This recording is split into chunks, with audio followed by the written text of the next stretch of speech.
Look at the line look ahead here. We got the Packers traveling to Detroit to take on the Lions. Lions minus 3.5 in this one. The total 51.5. Obviously a divisional showdown. Lions are great at home. The Packers are road warriors. The Lions are talking about playing 4 guys that they've never even played on defense. This is a very kind of wacky game. It's hard to figure out what this is going to look like. But what say you, Sal? What do you see in this game? Well, for weeks now, we've been talking about the Lions are going to the Super Bowl. This is the most complete team. They just barrel. They bust teams up. In fact, I really started believing in them like a month ago when they went to Lambeau and won 24-14. It was in crappy weather. Like, wow, they could really do this anywhere. But since then, Tate, you mentioned the big injuries on defense for Detroit.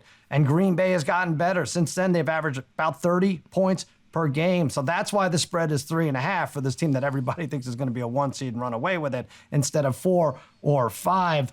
Green Bay may not win, but I'm looking at them on a teaser, getting close to double digits.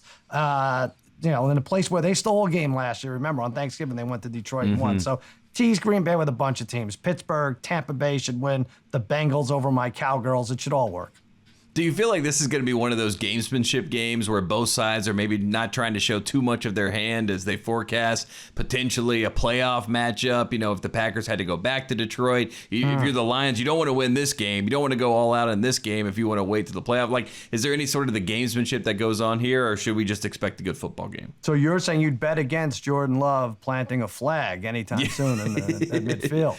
Or he'll just wait to the playoffs to plant his flag, as we've seen him do for sure. Yeah. I mean, like I said, Green Bay showed they could do it on the road in Dallas, which at that time was a tough place to win. So I don't think they were too worried.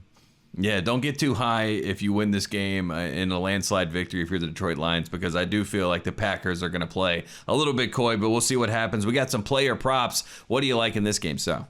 Josh Jacobs over 67.5. It went down from 69.5. I think we hear about Josh Jacobs this month in the same breath as Saquon Barkley and Derrick Henry. Maybe not the same breath. Maybe there's like a hesitation, like a hiccup, but I think a pregnant pause, per se. Very good. A little pregnant pause there. It's going to be a good December for him, though. He's been good. He's gone over 70 in 5 of his last 6 games, including 95 in that first matchup we talked about, Tate, in versus Detroit. So look at him to go over 67.5.